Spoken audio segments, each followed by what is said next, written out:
De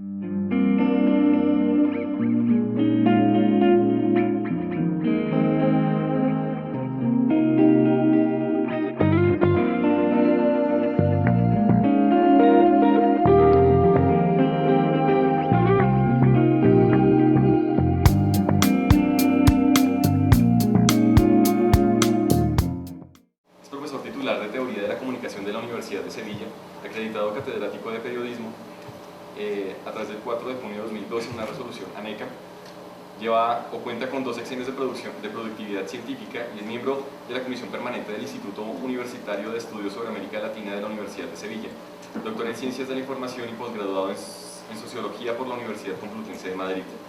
Es especialista en Ciencia, Tecnología y Sociedad por la UNED, donde ha cursado estudios de licenciatura y doctorado en Sociología y Ciencias de la Educación, máster de edición por la Universidad de Salamanca. Francisco Sierra es director del Grupo Interdisciplinario de Estudios de Comunicación, Política y Cambio Social con Políticas y editor responsable de la revista de Estudios para el Desarrollo Social de la Comunicación. Del Departamento de Periodismo en la Facultad de Comunicación de la Universidad de Valencia. Es experto en políticas de comunicación, nuevas tecnologías y participación ciudadana en la Unión Europea. Ha impartido clases y conferencias como profesor invitado en prestigiosas universidades y centros de investigación de España, Portugal, México, Brasil, Argentina, Chile y Austria, y bueno, Colombia, por supuesto. Autor de numerosos estudios, monografías y ensayos en materia de comunicación y desarrollo, políticas de comunicación, comunicación educativa, teoría de la información. Autor de Políticas de Comunicación y Educación, Crítica y Desarrollo de la Sociedad del Conocimiento. Dirige en la actualidad el Máster Internacional en la Comunicación y Desarrollo de la Universidad Internacional de Andalucía. Es fundador y responsable de las relaciones internacionales de la Asociación Española de Investigación de la Comunicación. En la actualidad es secretario internacional de la Unión Latina de Economía Política de la Información, la Comunicación y la Cultura y vicepresidente de la Confederación Iberoamericana de Asociaciones Científicas de Comunicación. Por otro lado, el otro conferencista que nos acompaña el día de hoy, nuestro querido profesor Jaylor, una presentación también de él, que es politólogo de la Universidad Nacional de Colombia y magíster en estudios políticos de la Pontificia Universidad Javeriana. Es analista, conferenciante, docente, investigador y escritor en teoría política, comunicación, democracia, políticas de la comunicación y economía política. Consultor público en asuntos de política pública, participación, política ciudadana y movimientos sociales, ambiente y desarrollo, políticas de comunicación y educación. Práctica en interventorías y proyectos sociales. Es autor del libro Entre el optimismo y la incertidumbre, estudios sobre la política pública distrital de la comunicación comunitaria de 2003 a 2009 y los artículos Reflexiones para la formación ciudadana, publicado en el libro Diálogo académico, comunicación, medios y sociedad política en Colombia y políticas de la comunicación y educación comunitaria en Bogotá, 2009, inscrito en la revista institucional INPAU. Además es compilador del primer volumen de la colección Diálogo Académico 2011, dedicado a los campos de estudio y dirección de la comunicación. Entonces, esta es una presentación de los conferencistas que nos acompañan en este primer ejercicio, en esta, digamos, obertura de este ciclo de conferencias.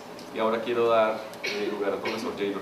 Mi intervención tratará de ser muy corta, un poco para expresar cuáles son los propósitos que enmarcan la conferencia del profesor Sierra el día de hoy.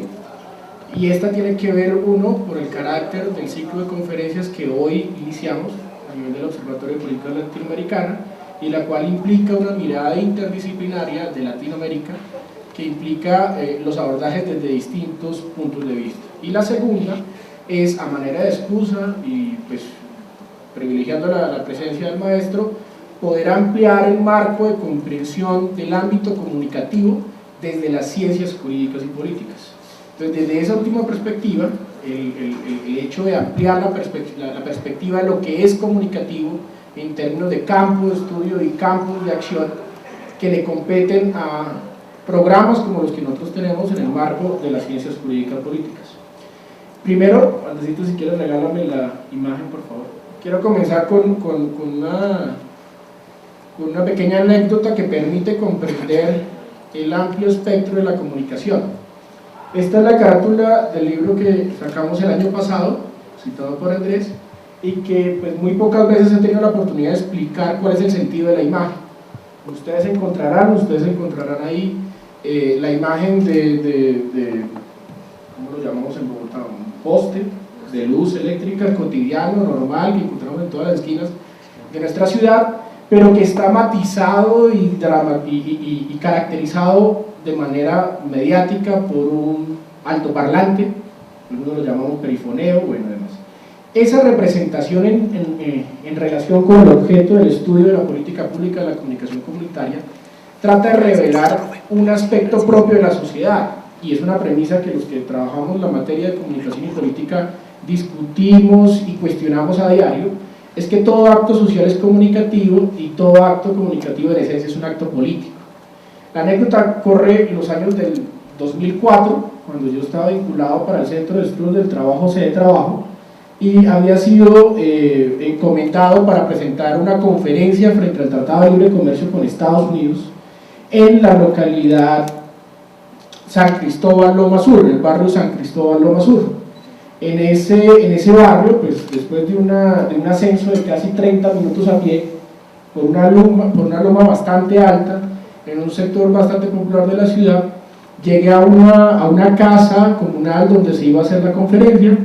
Gratamente estaba igualmente lleno, como el auditorio del día de hoy, de vecinos, tenderos, de trabajadores, de estudiantes, de una gama muy variopinta de personajes.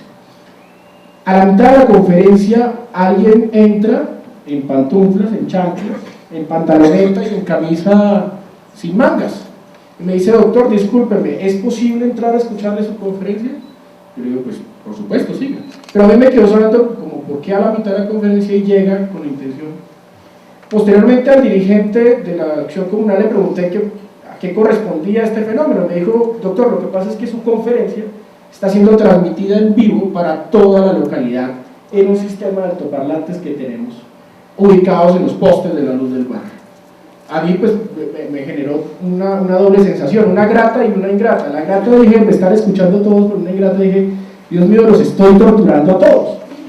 Entonces me imaginé a este compatriota en una esquina descansando de tortuosos, la tortuosa semana que tenía, este era un domingo a las 8 de la mañana, y tenerse que enfrentar a una conferencia sobre el Tratado Libre de Comercio, pues realmente me generó un conflicto bastante grande. Pero lo que iba detrás de eso y que en ese momento no comprendí es una faceta comunicativa que tiene la sociedad, que se caracteriza o se evidencia desde la perspectiva de la comunicación de masas hasta las relaciones sociales más cotidianas de la vida humana.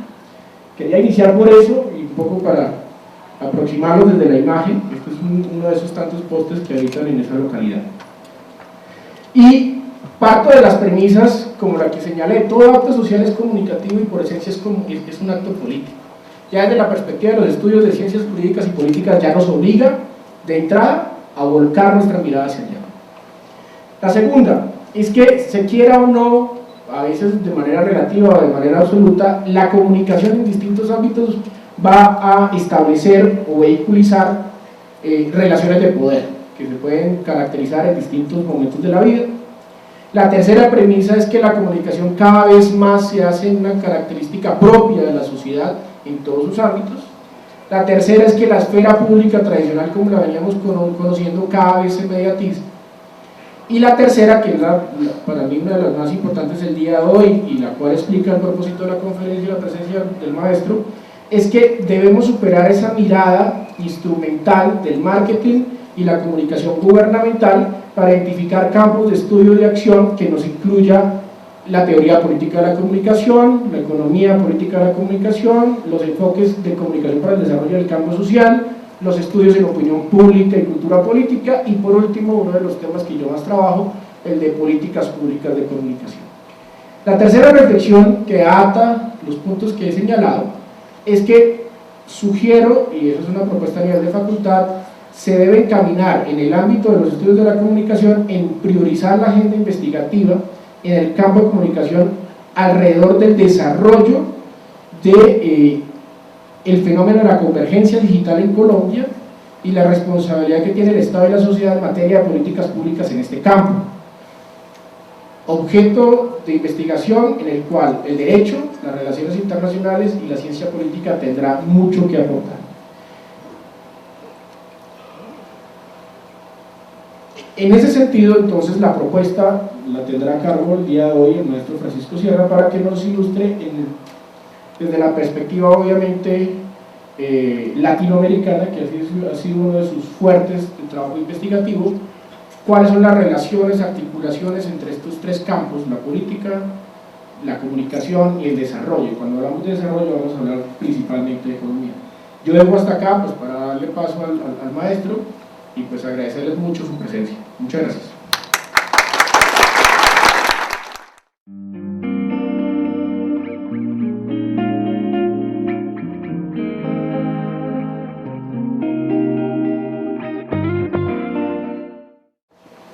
Muchas gracias.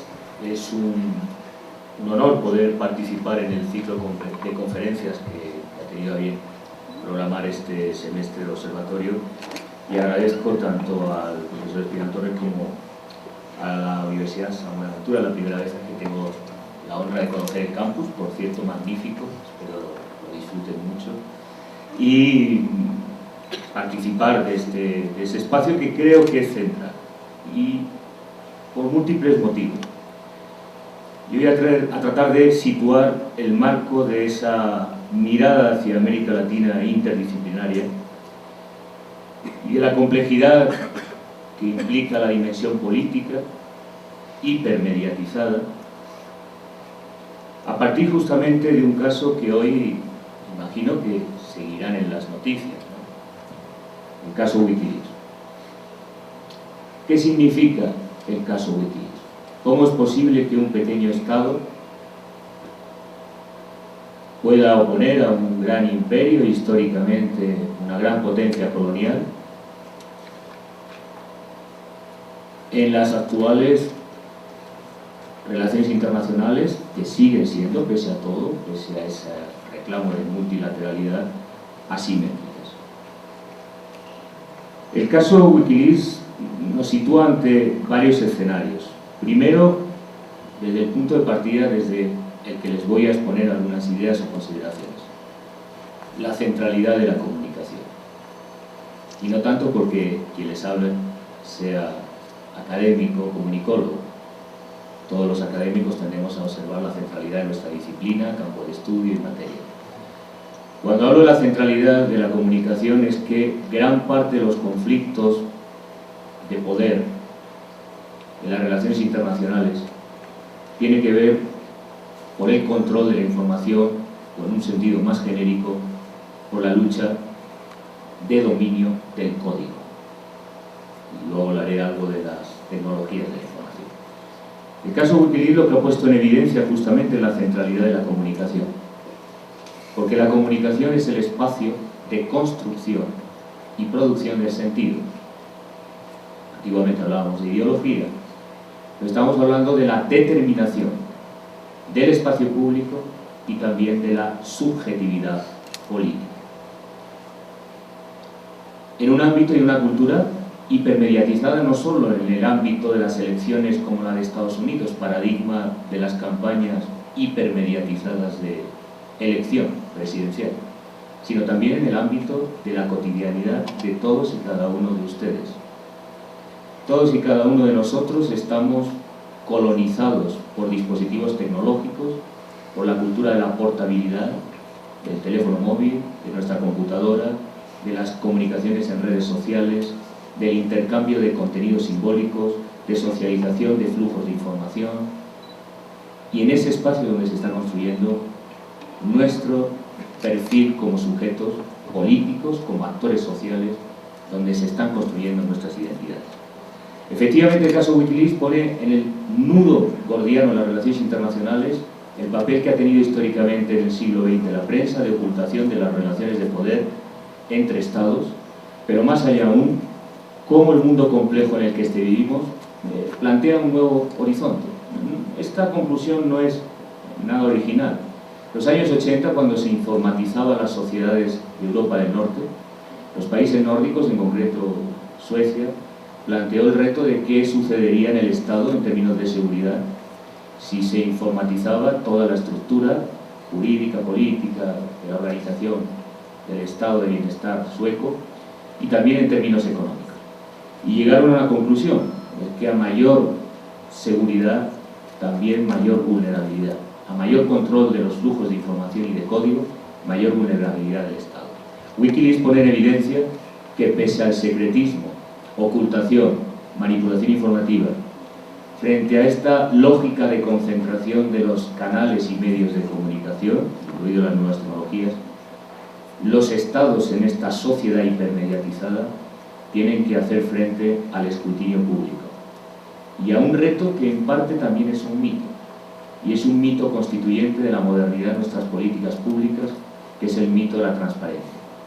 Hay numerosos conceptos fetiche que se manejan habitualmente en la política pública.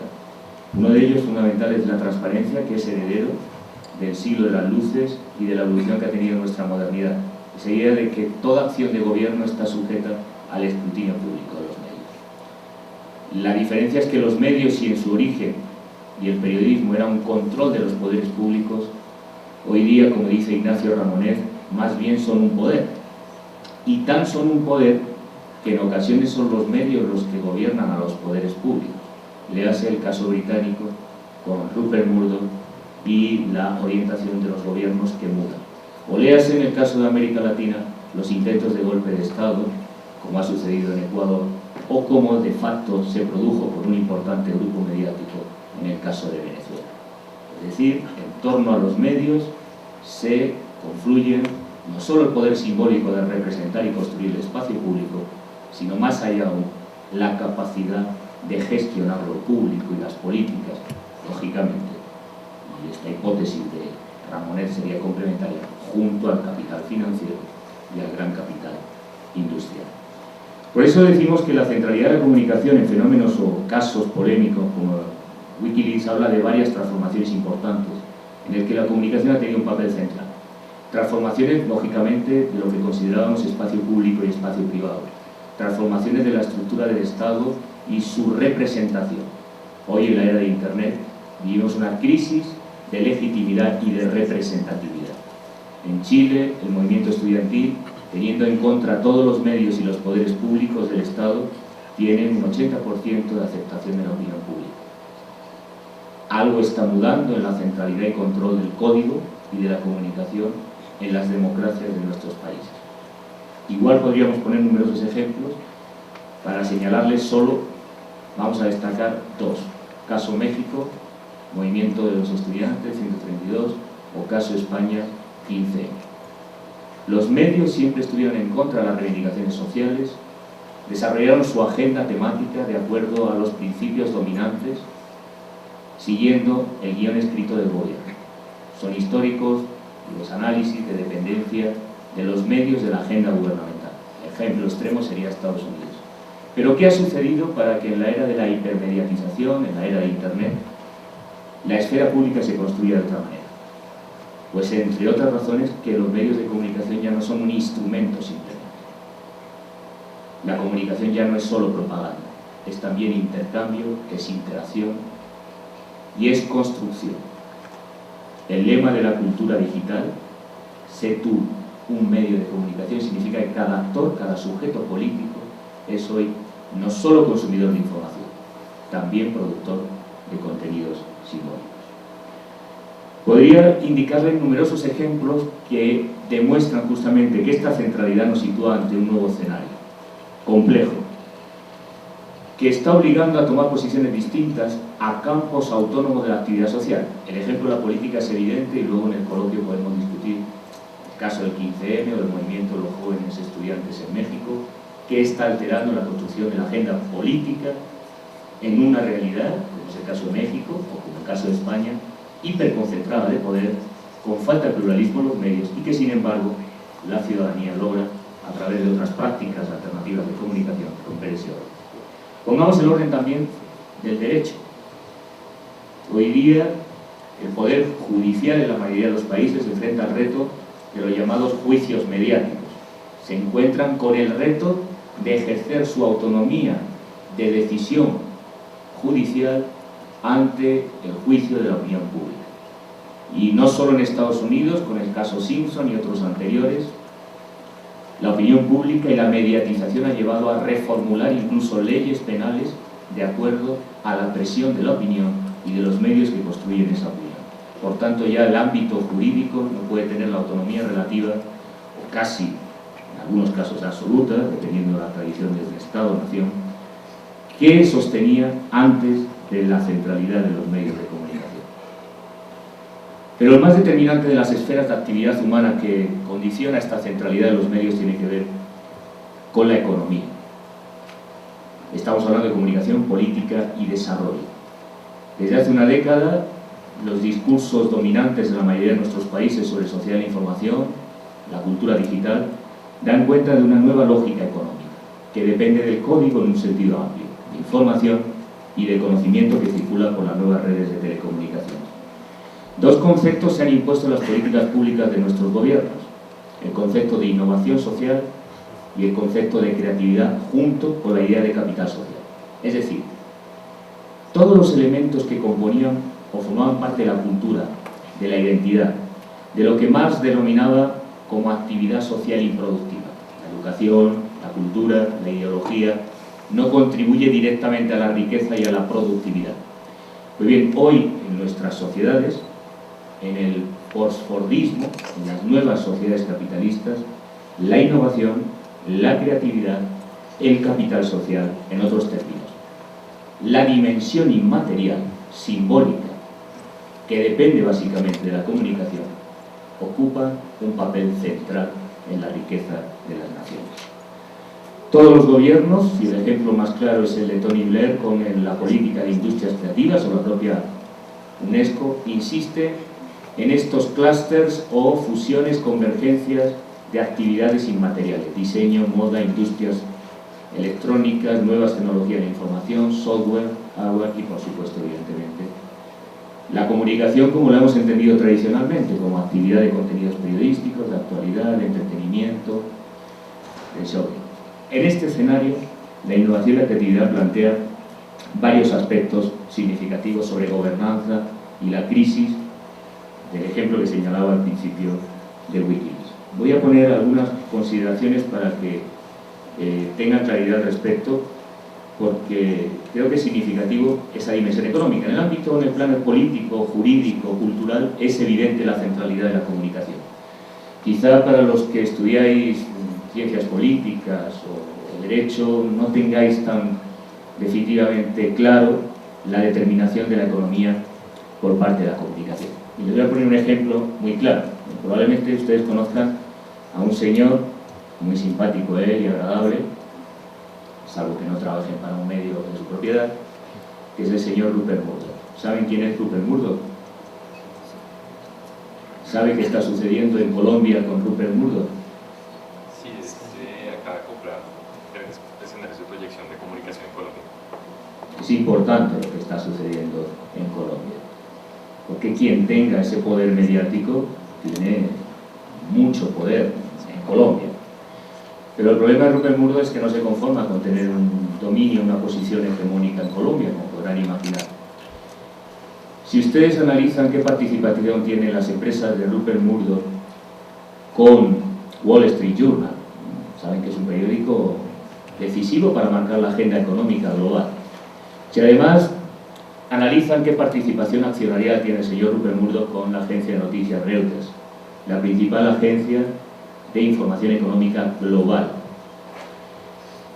y su vínculo y poder hegemónico en la prensa británica y en periódicos o diarios de referencia como Financial Times, y analizan cuál es el nivel de endeudamiento que tenía News International Corporation, el grupo Murdoch, en Estados Unidos, y su dependencia respecto al capital financiero, respecto a Wall Street, que es el que ha iniciado todo el proceso y ciclo económico especulativo contra monedas como el euro, podrán entender el poder que tiene la concentración de comunicación en marcar la agenda global en las políticas públicas que se están aplicando en la mayoría de los países que están sufriendo en este momento la crisis, a través de Reuters, a través de Wall Street Journal, a través de las fuentes de referencia dominante en economía.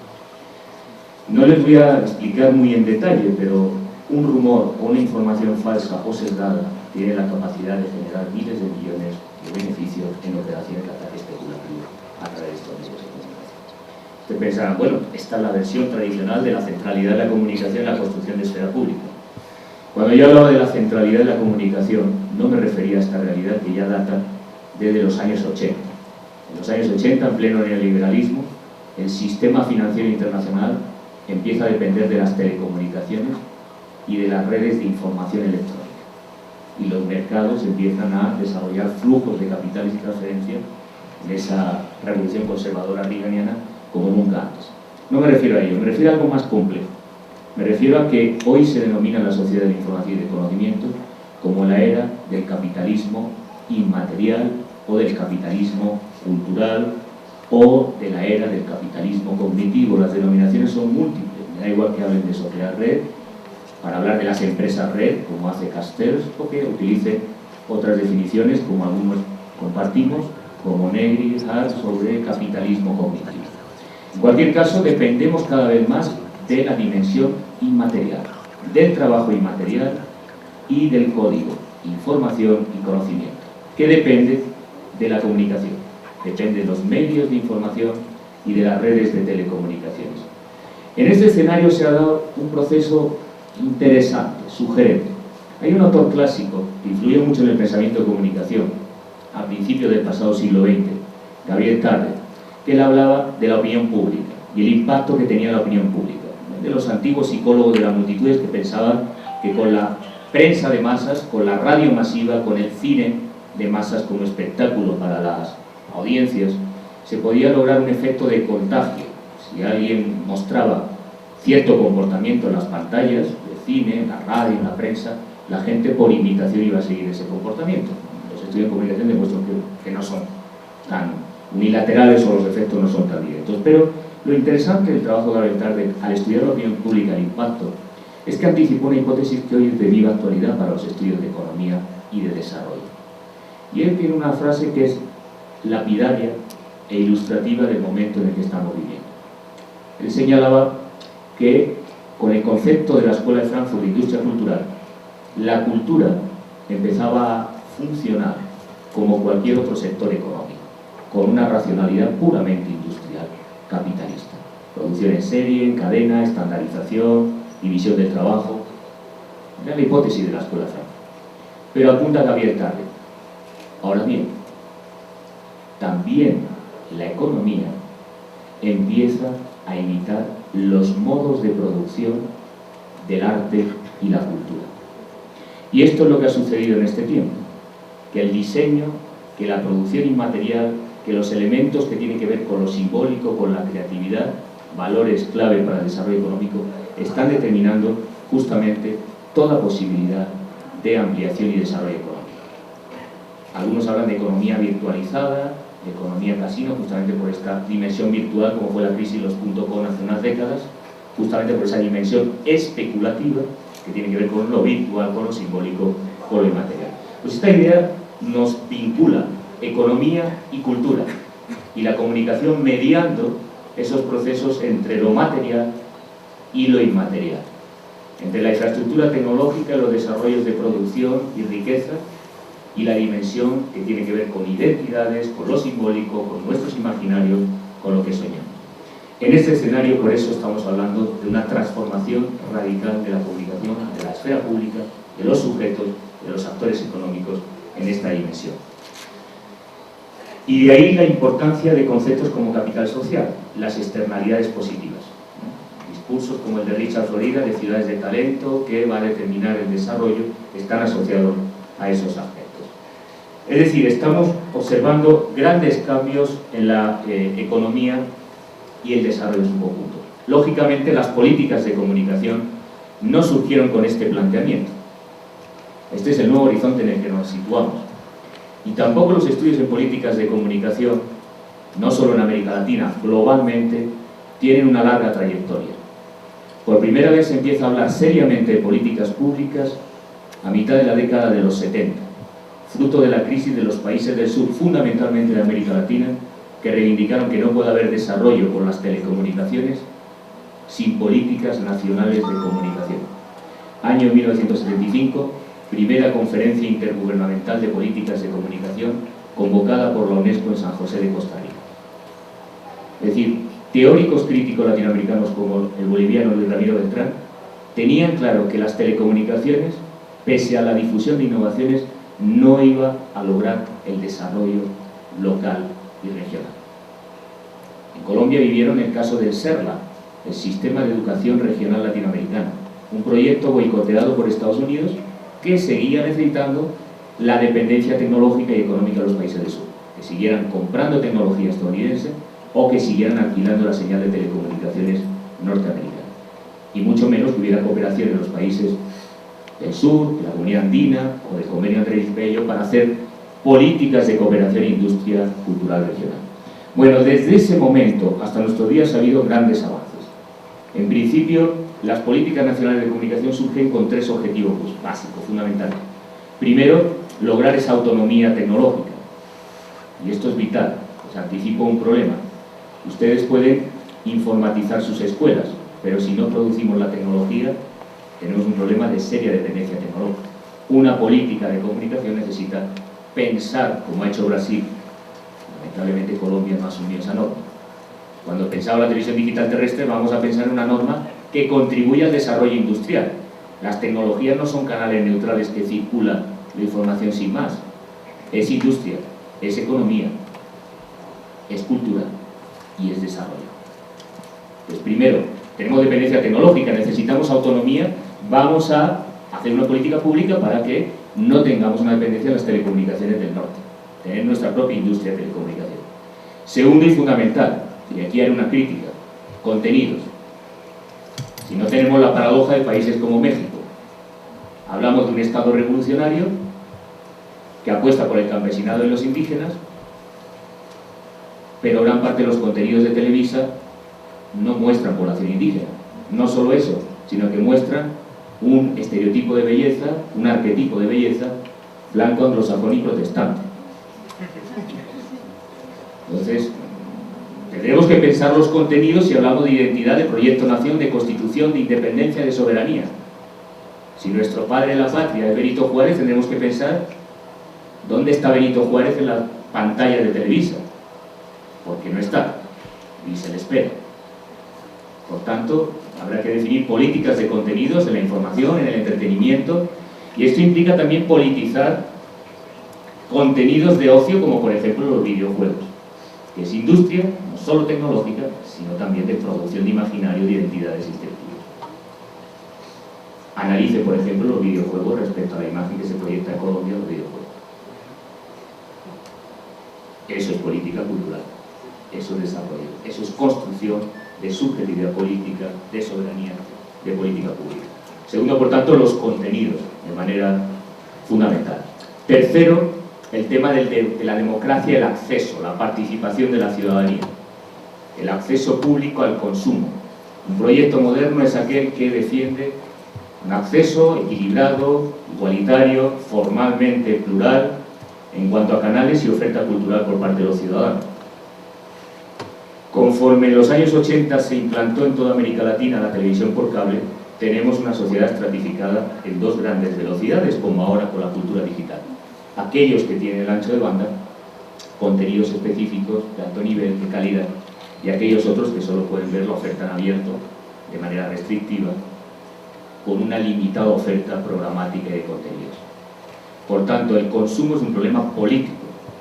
Y el consumo que sea un problema político no solo porque se margine una amplia franja de población, es que también, si la información es la base para la democracia, poblaciones subinformadas son ciudadanos con derechos limitados y restringidos. Y por tanto, el consumo es un problema político, de observar un consumo equilibrado, rico. Es un tema, si me permite la expresión que se utiliza a veces en comunicación, necesitamos cultivar una dieta informativa de calidad, porque la ecología cultural, nuestro ecosistema democrático, depende de esa dieta.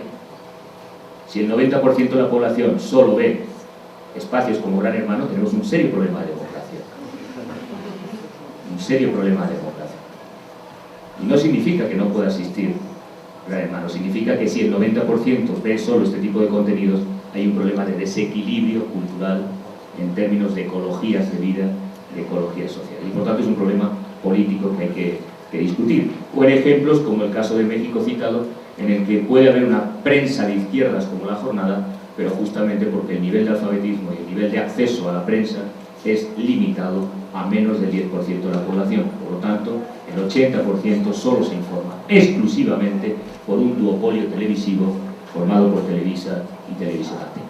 Y en este escenario, politizar esos consumos es un aspecto central en toda política pública. Hay, lógicamente, otras dimensiones importantes de una política de comunicación. En el sentido tradicional, desde 1975, como ven, hace relativamente poco tiempo, y les anticipo un problema grave, que es una responsabilidad de los comunicólogos, pero también de los politólogos, que siguen pensando que la comunicación es la dimensión final de un sistema de derechos, de garantías, de participación, de representación. Y yo diría que no es una instancia final, o no es la dimensión en última instancia que define un sistema político. Cada vez, como digo, tiene un papel central, estratégico, en todos los ámbitos.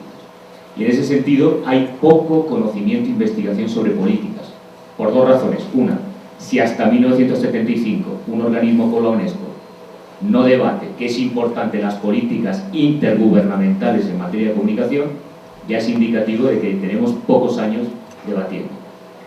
Y la segunda, que es la paradoja de las paradojas. Como la comunicación es central en las relaciones de poder, en el acceso al código, a la información y el conocimiento, podrán imaginar que es difícil regular un ámbito, la comunicación central y núcleo del poder, en términos democráticos. Entre otras razones porque mediatiza la propia esfera pública y los debates. Léase, caso de Ecuador, con la ley de medios, más de 2 años esperando una regulación democrática y avanzada. Caso de Argentina, un gobierno con mayoría absoluta, pero casi desestabilizado por la ley de regulación de la radio-televisión. Caso Venezuela, un grupo mediático organizador de golpes de Estado. O por no ir más lejos, caso de España, en el que la ley se dicta directamente de los empresarios de medios de comunicación. En ese escenario, regular, diseñar políticas sobre el propio objeto de las comunicaciones o de la comunicación en sentido amplio es complejo, es difícil. Ante la ausencia de políticas públicas y la falta de investigación, nos encontramos con un ámbito central en nuestras sociedades, pero dejado como marginal, puesto que se reduciría, supuestamente, en el mejor de los casos, a equilibrios editoriales en el tratamiento periodístico de la actualidad política o a las cuotas de pantalla en la cobertura de los diferentes candidatos y opciones partidarias en proceso electoral. Bien, a mí me preocupa más no tanto el proceso electoral, y lo siento por si hay algún institucionalista por aquí, como los procesos sociales y culturales donde se construye lo indígena, las identidades culturales, las formas y usos culturales de los ciudadanos vinculados a las mediaciones de la poderosa y monopólica, en algunos casos, industria cultural. Como digo, ha habido bastantes avances en esta materia y en ese sentido me gustaría señalar algunos ejes que considero centrales para el debate hoy día en políticas de comunicación en América Latina. Por fortuna, hoy como nunca antes en la historia de la región, estamos viviendo los procesos reguladores más avanzados de todo el mundo. Léase, por ejemplo, el caso argentino, el caso también de Venezuela o el proyecto todavía inconcluso de regulación de Ecuador. Hace apenas unos meses estuvimos en un foro, en un congreso internacional latinoamericano en Montevideo y estuvimos conversando con senadores. El proyecto del gobierno progresista de Mújica no ha logrado regular, pese a la potente discusión y apoyo de la sociedad civil uruguaya, una regulación de los medios que también es oligopólica, limitada y poco plural. Justamente por la experiencia de otros países, la imposibilidad de regular un ámbito en el que los intereses centrales pueden hacer desestabilizar un gobierno. Volvemos al caso Wikileaks. ¿Cómo es posible dar una información que haga real ese mito de transparencia en unas relaciones internacionales o políticas centradas y dependientes de unas relaciones oligopólicas y concentradas que en el ámbito de la comunicación dejan poco margen de maniobra, no ya para buscar un modelo estatal o público total, sino para reequilibrar mínimamente las fuerzas y grupos dominantes en este ámbito? Hoy en ese debate planteábamos algunos ejes de actuación que yo creo que son estratégicos en el caso de América Latina y que en parte esos avances legislativos están generando procesos interesantes, ¿no? Comenzaremos, por ejemplo, por la descentralización. El origen de las políticas de comunicación en ese debate era básicamente de Estado-nación, políticas nacionales. Yo creo que es evidente que hoy casos como el de Wikileaks no se pueden resolver en el ámbito del Estado-nación. Es evidente. La comunicación es global, no tiene fronteras. Internet no puede ponerse, salvo algunos estados de manera excepcional, con límites en la circulación de contenidos y accesos. Y en ese ámbito se plantean varios retos. Uno, el de las políticas supranacionales en comunicación, estratégico. Y he de decir que en el caso de América Latina no hay avances, no hay avance. No en la Cumbre de las Américas, en Mercosur, que es el ámbito de mayor avance, o en el ALBA, no hay avances de políticas supranacionales. El ámbito más avanzado en políticas supranacionales es el de la Unión Europea, y ha sido una política para liberalizar y privatizar los servicios estratégicos de comunicación, léase telecomunicaciones y evidentemente los mercados nacionales regulados, como es el caso en la industria cinematográfica, como es el ámbito de la industria audiovisual televisiva. Ese es el escenario en el que nos situamos. Porque necesitamos políticas supranacionales, por ejemplo, para el gobierno democrático de Internet.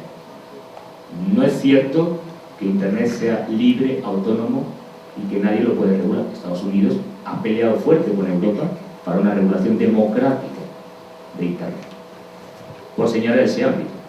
Pero hay otros ámbitos, además estratégicos, que necesitan una discusión y política global, que trasciende el marco del Estado-Nación. A diferencia del debate en los 70 y 80 de políticas nacionales de comunicación, hoy necesitamos hablar con perspectiva geopolítica global en esta materia. Les pongo un ejemplo que es muy delicado. Si no me equivoco, todos y cada uno de los presentes, como yo mismo, son supuestos delincuentes habituales, ¿no? Descargan cine, todo tipo de contenidos, en fin. Según el señor Murdoch, unos terroristas potencialmente. Bien, a mí me parece que el señor Murdoch sí que es un verdadero terrorista, porque está demostrado de momento ante un proceso penal que ha espiado, ha interferido las comunicaciones privadas ya no solo de ciudadanos normales, sino hasta de los poderes públicos, ¿no? Y si no me dice lo contrario, y está publicado, el Parlamento Europeo demostró que el gobierno estadounidense hacía espionaje industrial y espionaje político a los líderes comunitarios de la Unión Europea a través de redes como el Shell. Me parece que son comportamientos más afines a ciertas anomalías, ilegalidades que no se deberían aceptar por parte de los poderes públicos. Pero justamente lo que plantea este tema de las descargas, entre comillas, ilegales, que no consideraría como tal, es justamente el tema de la propiedad intelectual. Un tema central en términos de Vandana Shiva. El futuro de América Latina depende de una regulación y de una alianza para defender otras normas internacionales en el derecho de propiedad intelectual. El derecho a propiedad intelectual está minando las posibilidades de desarrollo de los países de América Latina. Y algunos gobiernos como el de Colombia lo cumplen, lo afirman y lo defienden de manera entusiasta. Poco consciente, yo creo, para los intereses geopolíticos, estratégicos de la cultura nacional. Si hablamos de la Amazonía, o si hablamos de recursos estratégicos de los que se están apropiando las grandes corporaciones que están colonizando de nuevo el país.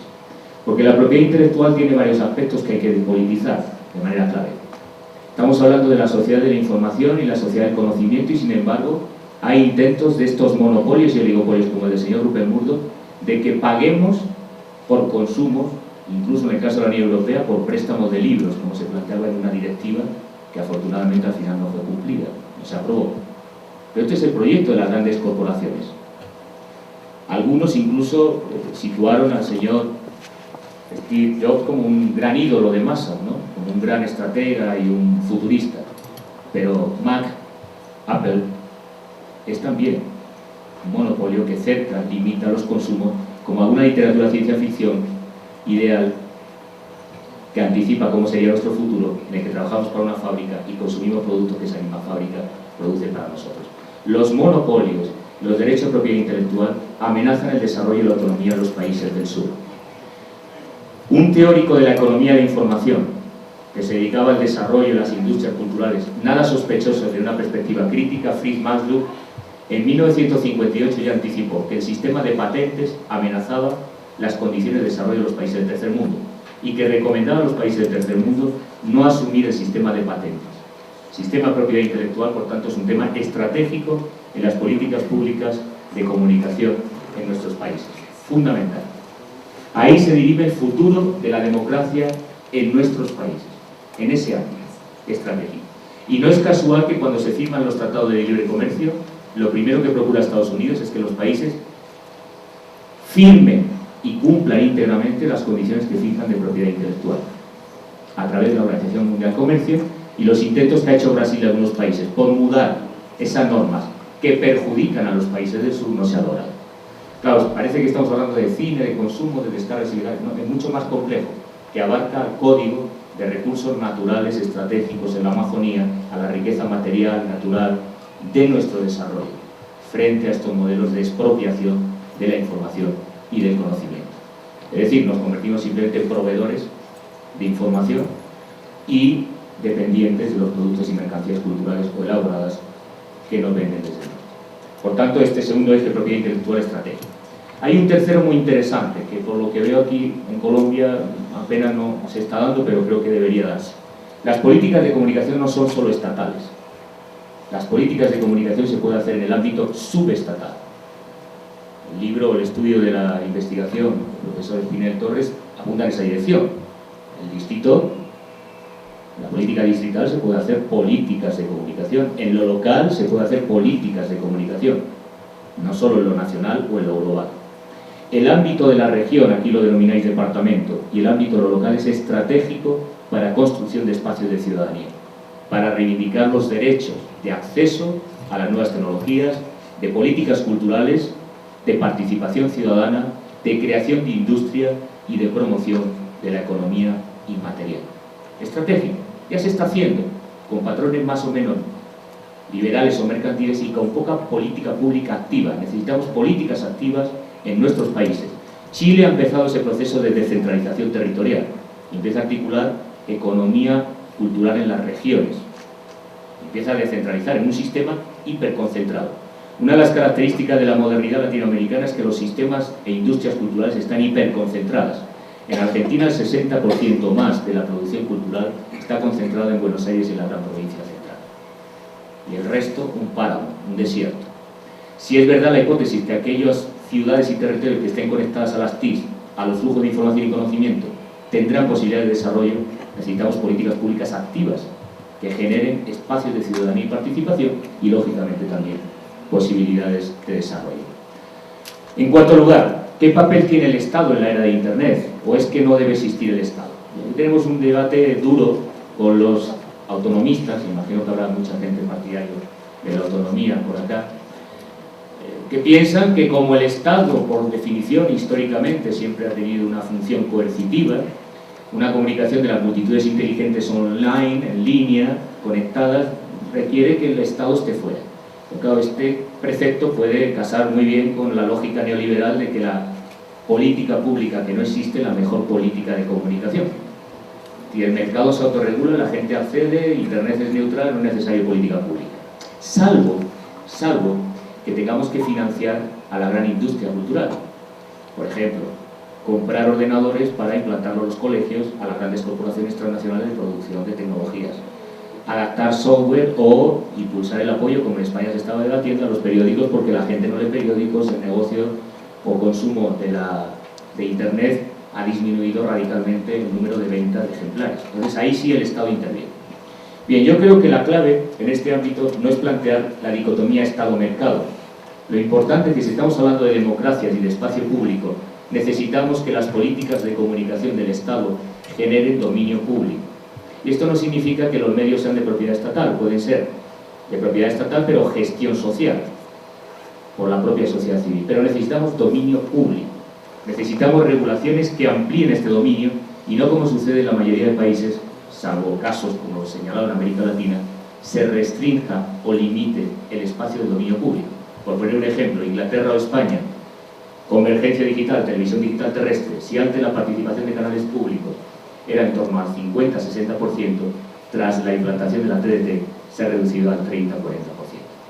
Es decir, el dominio público, la televisión pública de todos es menor y los operadores privados ganan mercado y hegemonía. Entre otras razones porque lo que debate hoy día estas empresas no es que no exista una televisión pública hegemónica o con papel de liderazgo de audiencia, es peor aún. En España e Inglaterra quieren que desaparezca y en la mayoría de países, porque existe eso que denominan economía de atención. La economía depende de cómo tú capturas en esta lógica postfordista de inversión, de producción bajo demanda, es importante captar la atención y no es necesario ninguna atención, tiempo perdido del potencial consumidor, audiencia, que no son ciudadanos, solo consumidores, en los canales públicos. Por tanto, una política en este momento de crisis del Estado por desbordamiento en la globalización y por descentralización en los ámbitos subestatales, región, departamento y localidad, una política pública en esos ámbitos de ampliación en el Estado-Nación, de dominio público, de canales públicos, de espacios públicos, de televisión ciudadana. Aquí habéis tenido un amplio debate, por lo que conozco, con el profesor Germán Rey, con Omar Rincón, con el propio Jesús Martín Barbero, para los que tengáis algún conocimiento de comunicación interesante sobre qué podría ser en Colombia un espacio o canales públicos de mediación en este ámbito. Además, habría que establecer políticas de convergencia, y aquí hay una deficiencia que no he parado a señalar al principio. Normalmente hay una separación entre políticas de comunicación, políticas de educación, políticas culturales y políticas de ciencia y tecnología. En todos los gobiernos, la mayoría de países, por un lado está la educación, por otro lado está la comunicación. Sí, parece ser que, como el ejemplo que puse en México, que se invisibilice la cultura indígena local no tiene nada que ver con la educación, porque esto es entretenimiento. Y aquí parte una premisa: la comunicación no es un ámbito ni solo de propaganda, ni de marketing, ni de mercado, ni solo de entretenimiento. Los consumos que ustedes hacen en telefonía móvil, en las redes sociales, generan valor y riqueza, procesos de expropiación, y necesitamos políticas públicas sobre esa riqueza, como en salud y como en cualquier otro ámbito de política pública. Lógico. ¿Por qué en comunicación no va a haber política pública? Simplemente porque se concibe un espacio de consumo privado. No lo es. Es un espacio de construcción de lo público, de subjetividad y ciudadanía, de cultura. Pues bien, esta separación o compartimentación entre educación, cultura, comunicación y ciencia y tecnología no tiene mucho sentido, porque una de las características de la globalización, de nuestra posmodernidad, es la conexión de espacios, no solo de territorios, de espacios. La política de comunicación debe ser también política de educación. La educación necesita política de comunicación. Los jóvenes, cuando llegan a la escuela, han consumido miles de horas de contenido, de espacios, de canales, de medios de comunicación, que están afectando al proceso de socialización cultural. Pero también en ciencia y tecnología, y aquí tenemos un debate duro. En el debate de la sociedad de la información en la UNESCO se ha transferido el tema de telecomunicaciones a ciencia y tecnología. En otras palabras, no podemos hablar ni politólogos, ni comunicólogos, ni educadores de Internet, porque esta es una cuestión de ingenieros de telecomunicaciones. Hay una norma estándar que hay que implantar. Pero bien, les anticipo, todas las normas estándar están para alterar su estandarización o para definir alternativas posibles en política pública. Que en la UNESCO se hable de sociedad de la información como una cuestión de ingenieros de telecomunicaciones es grave, porque va en menoscabo de la democracia participativa y de la representación social en los modelos de construcción. Pero la mayoría de nuestros gobiernos, comenzando por el de España, cuando hablan de sociedad de la información, es una gestión de ciencia y tecnología que no tiene que ver con contenidos, en el que no deben intervenir los ciudadanos y en el que los contenidos son secundarios. Y aquí tenemos un ámbito estratégico. Una política de comunicación hoy día tiene que ser una política de convergencia, multimodal, polivalente, conectada, estableciendo estrategias entre lo educativo, lo cultural y lo científico y tecnológico, necesariamente.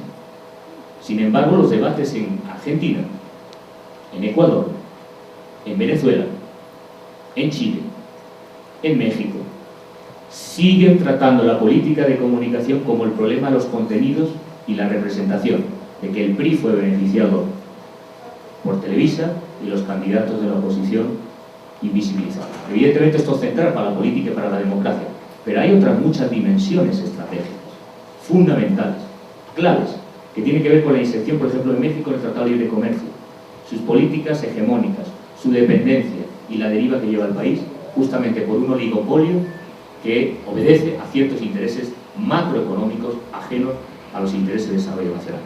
Por eso, cuando hablamos de sociedad de la información o cuando estamos estableciendo este debate, necesitamos incidir en una visión de la política de comunicación que es política educativa, que es política cultural y que es política de desarrollo de ciencia y tecnología vinculada a las TIC y a ese concepto de industrias creativas, de innovación social, de convergencia tecnológica y de modernización a través justamente del I+D+I, en el que la parte de las TIC es estratégica, seguramente con ciencias también será así, en materia de TIC.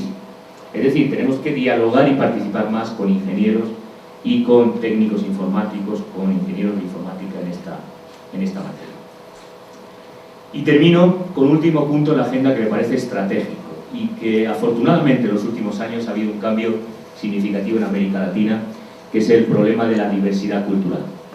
Las políticas de comunicación siempre fueron pensadas como acceso bajo el principio de igualdad para una oferta de cultura de masas, pero hoy día estamos ante realidades en nuestros países mucho más diversificadas y complejas. Los estilos de consumo y de vida han diversificado y segmentado los públicos a extremos insospechados hace 2 o 3 décadas. Quiere decir esto que hay un problema de hacer políticas públicas de pluralidad que atiendan a la diversidad. También la emergencia de los movimientos sociales nuevos, feminismo, todo el tema de reivindicación de las minorías sexuales, pero fundamentalmente las minorías indígenas en nuestros países y los procesos que están viviendo obligan a problematizar las políticas de comunicación con otros criterios.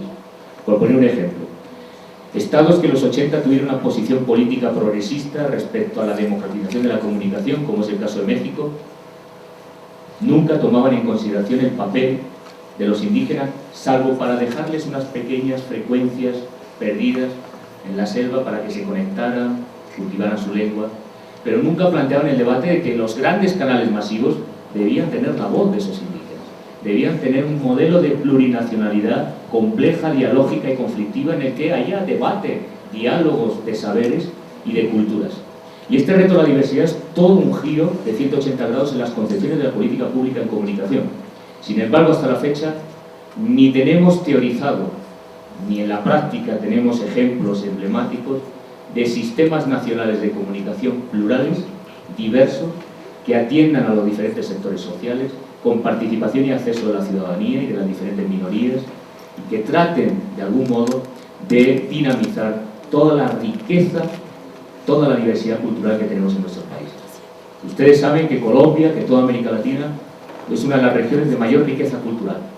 Y sin embargo, nuestros medios de comunicación, nuestros canales, están fragmentados y concentrados en ciertos patrones culturales excluyentes, a pesar de los avances que ha habido en numerosos países. En Ecuador, por fin, hay una televisión pública que da voz a esos sectores. En Argentina, por fin, hay una descentralización territorial y una emergencia y atención a los migrantes bolivianos y a las culturas minoritarias desaparecidas en los procesos de conquista y eliminación de la diversidad cultural. Y en esos procesos deberíamos avanzar y repensar juntos espacios públicos y dominios públicos basados en el principio de diversidad. Todo un reto para la ciencia política y para la comunicación, porque no hemos avanzado significativamente en este ámbito. Y ello pasaría evidentemente por otras políticas, porque tenemos un escenario complejo y con eso quisiera terminar. Primero, nunca como hoy hemos empezado a hablar tanto de políticas culturales y políticas de comunicación. Y salvo los casos señalados de América Latina, nunca como hoy estas políticas han sido tan tecnocráticas y con tan escasa participación ciudadana. Por tanto, tenemos un contexto de retirada del Estado, de privatización de los canales de comunicación y de relativa participación débil, segregada, de la ciudadanía. Este es el primer escenario que tenemos. Segundo, un sistema transnacionalizado. No es casual que Murdoch esté entrando aquí en Colombia. Y va a ser decisivo en toda la vida política, se lo aseguro, porque antes lo fue en Australia y antes lo fue en Inglaterra y ahora lo es en Estados Unidos. ¿O ustedes creen que el Tea Party ha salido directamente por iluminación divina? Descubrieron que era necesario crearlo y lo crearon. Es incomprensible sin la Fox y sin el papel político estratégico que tuvo Rupert Murdoch. Por tanto, retirada del Estado y crisis del Estado-Nación para articular políticas públicas en este territorio.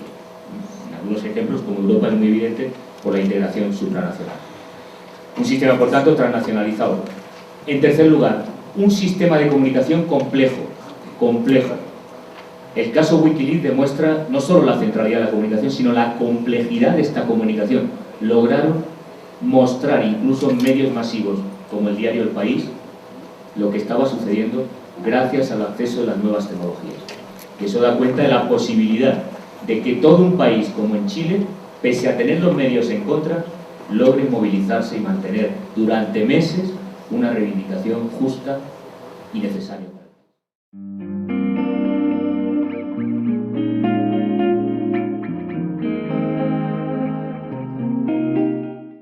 Gracias, doctor Sierra, realmente por hacer ese planteamiento.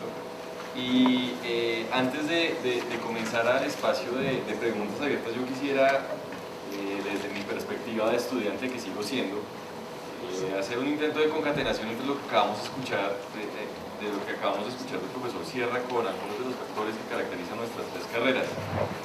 Y son unas cosas muy simples realmente, no sé si con el intento de animar discusión, que eso no sería necesario, muchas gracias, insisto, pero yo creo que nos queda un sabor de un planteamiento de una dicotomía que se va a presentar en la comprensión de la política y la comunicación, y la dicotomía estaría presentada entre el Estado y los medios. Con los medios, no solo vistos como los medios puntualmente, sino como todo un andamiaje financiero, comercial, incluso político que está detrás de los medios, y por supuesto, lo mencionaba el doctor Sierra, son las corporaciones financieras que se enmarcan también en figuras de monopolios o en el, dijéramos, en el mejor de los casos, en los oligopolios. Y esta bifurcación o esta comprensión dicotómica del Estado y los medios en torno a la comunicación no es algo nuevo. Ciertamente estamos hablando de la globalidad de la comunicación, que se marcaría en la idea de la globalización, y que la globalización, o bueno, por lo menos yo soy uno de los que se enmarca en la idea de que la globalización no es algo nuevo. Pero si vemos los procesos de la modernidad, cuando Napoleón llega al consulado, lo primero que hace es generar la censura de una cantidad de periódicos en París. Entonces, viajar, dijéramos, de Napoleón y los periódicos de París a dinámicas como las que hemos visto en los últimos meses, como la disputa, dijéramos, entre Víctor Lukashenko y Yulia Timoshenko, o CIA, Anonymous, que fue una batalla enmarcándose en algo de lo que mencionaba el doctor Sierra al final de Internet como una nueva plataforma de guerra. Yo creo que muchos, y de nuevo me inscribo en ese muchos, nos emocionamos profundamente al ver noticia tras noticia día a día de cómo la CIA había cerrado este mega outlet y luego venía Anonymous, se tocaba una página de gobierno, luego Anonymous cerró las páginas del gobierno de Suecia frente a la cuestión de Wikileaks con la que inició el doctor Sierra. Y hablar de esto como una dinámica de la modernidad, bueno, yo quiero enmarcarme en dos autores. Alguien que habla de la segunda modernidad, que es Ulrich Beck, que plantea que esa segunda modernidad es más bien una amenaza, que esa radicalización del individuo es más bien una amenaza a los logros de esa modernidad, de esa primera modernidad que entendiéramos, y el rol importantísimo que tienen los medios de comunicación en eso. Y por otro lado, concatenándolo directamente con la idea de la sociedad de riesgo global, que es el planteamiento de Beck, los planteamientos de Chomsky, creo que todos hemos leído, ¿no? Más allá de las comprensiones que tiene a nivel de política internacional, la idea y la comprensión que él tiene de los medios de comunicación, de cómo pueden ser empleados, y él, dijéramos, trasciende de alguna manera esa bifurcación o esa comprensión dicotómica de Estado y medios, diciendo que efectivamente no hay buenos ni malos, ¿no? De alguna manera enmarcándonos en ese planteamiento de los autonomistas frente a la idea de la presencia del Estado en Internet o la regulación del Estado en Internet. Y quiero terminar esta pequeña intervención con una noticia con la que despertamos los colombianos hoy, y es que ante las últimas dinámicas políticas y jurídicas de Colombia, varios periodistas trataron de levantarse, de proyectarse y decir algo, algún planteamiento sobre lo que estaba sucediendo, y nos encontramos, yo creo que vimos en las noticias todos, las decisiones de algunos de los actores de la Corte Constitucional de demandar a algunas periodistas, entre ellas la polémica María Jimena Duzán. Y con esto quiero decir que efectivamente hasta dónde estamos llegando con esta dinámica de los medios, de la responsabilidad de los medios, de esa idea ya de derechos de cuarta generación sobre el acceso a la información y a la información verídica, y ponernos en una nueva comprensión de divulgación o de comprensión dicotómica de estos nuevos sectores, que no son, insisto, nuevos, hablando de esta modernidad, pero que bueno, es algo que se mantiene vigente y pues creo que es nuestra responsabilidad de tener una acción.